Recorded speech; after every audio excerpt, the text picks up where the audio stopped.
Audi India has introduced its online sales and service initiatives.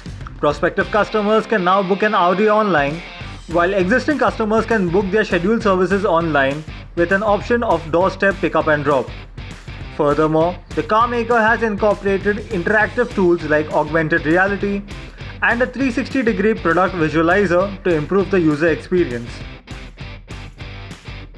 The new features allow customers to get an in-depth look at the features, configure their vehicle, and check different finance options while sitting at homes. If the customers have VR goggles, they can also leverage the virtual reality function specifically offered on the flagship Audi Q8 and the Audi A8L.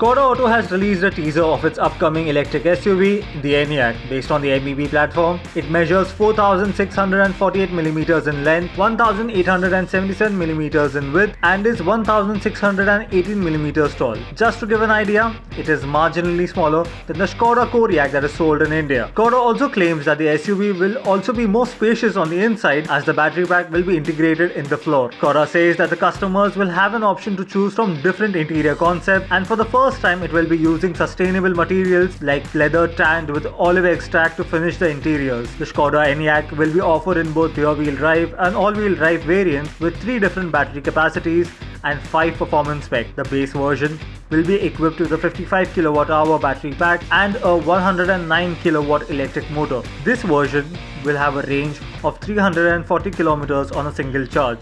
Next up will be the Škoda Enyaq 60 with a 132 kW electric motor and a 62 kWh battery pack. It will have a range of 390 km. Lastly, the Enyaq 80 will offer the biggest range of 500 km on a single charge. It will get an 82 kWh battery pack and a 150 kW electric motor.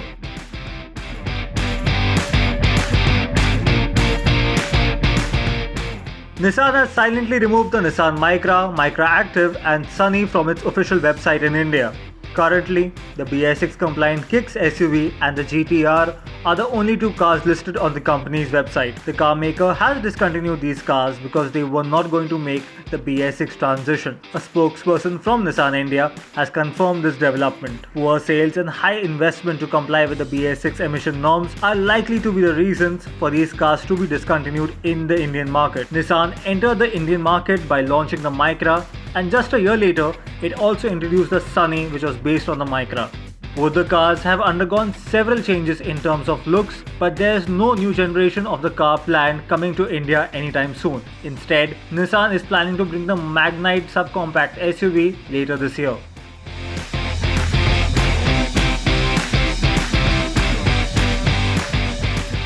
We've had 15 years of sheer leadership, bringing you the very best of the world of wheels.